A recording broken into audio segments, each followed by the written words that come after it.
Have you ever driven on a street here in the islands and wondered, how did that street get its name? Well, that's why every Thursday, or as we say in Hawaiian, po'aha, we have our Aloha Authentic segment, which helps to answer that question and share stories behind the given names. This month, we are highlighting streets that carry names of cultural practices in our islands. This week, we're talking about the art of kapa making. In the ahupua'a of Maunalua, in the moku of Ko'olaupoko here on Oahu, and in an area we know as Maunalua, or Hawaiʻi Kai in modern times, lies a street that captures the name of an ancient art form in Hawaii known as Kumu Kapa, the street being Kapa Place. Kapa is the Hawaiian variation of tapa, or native bark cloth. This is made by pounding the outer bark of primarily the vauke tree, or the paper mulberry tree in English. However, other trees used include mamaki and ulu, just to name a couple. Kapa was used as everyday wear in old Hawaii, from malo, or traditional loincloths for men, to pa'u, or skirts, to blankets and beyond.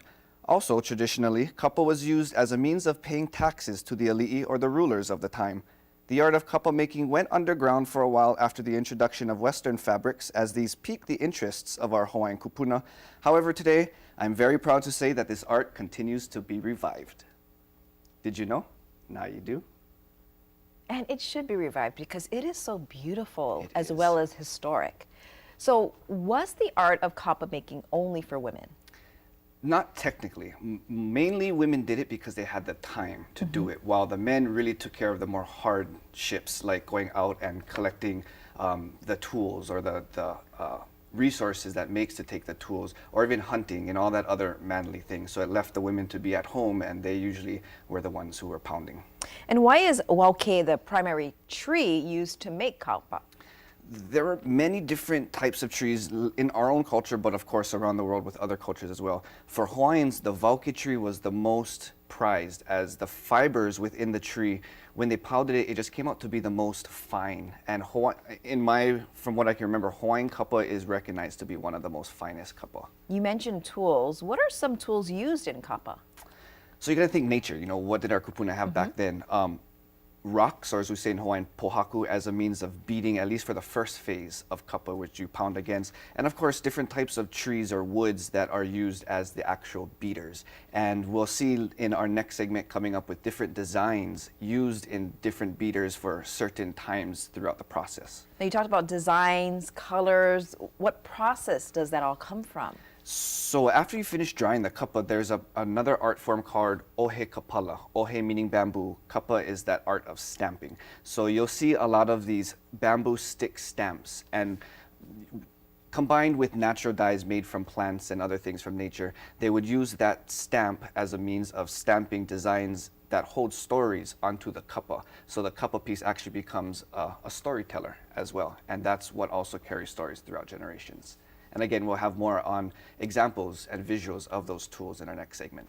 A live in-studio demo. Demo, yes. Okay. And again, Aloha Authentic, remind us about that service. Yes, of course. So Aloha Authentic, we're doing our new service, especially for marketing, commercials, and advertisements that use Hawaiian names and Hawaiian words that a lot of times they're not pronounced correctly. So we want to urge, as Aloha Authentic, to pronounce the words correctly. And if you need help with those, please feel free to email me, kamaka.pili@khon2.com, and I'll be more than happy to give you the correct pronunciation of our Hawaiian names and words. For example, I said wauke, you said vauke.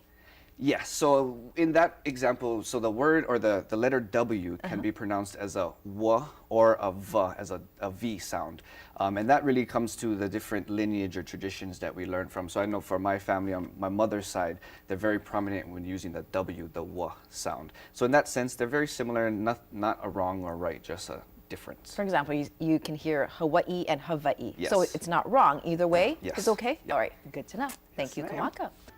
This week on Aloha Authentic, we continue to highlight streets with names of cultural practices in Hawaiian culture. This week, we are talking about the art of Kumu Kapa, or kapa pounding. And what better way to talk about this ancient art form than by bringing in a kapa practitioner, and she's Auntie Delaney Tanahi of Kapa Hawaii LLC. Good morning, Auntie. Good morning.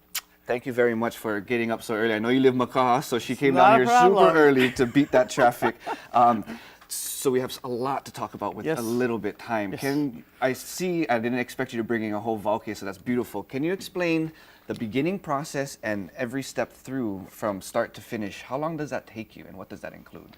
Well, to grow the trees, once you get them maybe growing from babies, it's going to take about 9 months to up to 2 years for it to grow to be usable for good kapa. Anytime within that time you can use it, but it will kind of make a difference in the final product of your kapa, either smaller, thinner, thicker, whatever you want to use. But that's the important thing to have is the vauke. And that's it's the easiest one to grow, and it was the one most used. They did use mamaki. Mamaki is a little bit fussy, but they say that the chiefs really like the mamaki kapa. Awesome. So a couple of girls been working with that, but it's interesting. So to do that whole process is a multi-step, multi-time things going on. So what is, once you harvest, I see that in your hand, you strip it and you have that with an opihi shell. Yes. What is that? So I've got a shell. So these are the tools that we would have used back then. And this shell is kind of like a ancient Hawaiian potato peeler. And so we're going to use this to take off this outside skin, because the part that we actually want is this inner layer. And I use a lot of trees cut up in these little tiny pieces, but this is not real kapa making. This is demonstration in 5 minutes kapa making. So if we were doing it, the tree would be 8, 9, 15 feet long, depending on what we're trying to make. But as you can see, a shell is pretty darn effective. I have used potato peelers. They are not so effective. So this is good. After you strip it, then you're going to cut and peel off that outer bark. Right. So you have we had no metal in awesome- Hawaii, so we have our super awesome shark tooth knife, our nihon mano, and we're just going to make a cut like that. This thing will slice your hand right in half, so you have to be careful using that. And then we're just going to peel this off. So if the tree was getting enough water over its time, then this is very, very easy, just like that. That was a good tree. Okay, so we get that off. We're going to move into our first beating, and in the processing of it, everybody did beatings. Well, for the most part, there's variations in different places, Samoa, Tonga, Fiji. Everybody has kind of a little bit of variations, but essentially, the way to get that piece to spread is to beat it, and the whole bark is, it's just all fibers. It's just all threads, and the beating just brings it out. When we beat, we are never angry. We are just helping this, to work it into its next place. When I teach people, grown-ups always ask, can I beat out my aggressions? No, you may not beat out aggressions when we're doing this. So you can see the size that it can get to, right? yeah. Just like that. So I think that's super awesome, just like cooking. Don't cook on angry spirit. Never. So the next part would involve using the ie kuku. This beater was the hohoa, and then our stone was our kua pohaku. So the ie kuku is the beater that has all the lines on it, and each of these lines has its part in bringing the kapa out after it's been fermented in Hawaii. And the fermentation involves soaking it in water for a while and letting it kind of rot a little bit. Then we would pound it on a wooden kua and beat that out. So you can see there's a watermark in here, and these are the watermarks, just like that. So every design does something different to the fibers. Yeah, That's everyone. awesome. They'll make the fibers move out faster, they'll compress the fibers, they'll stabilize them, and then they'll put the design in them.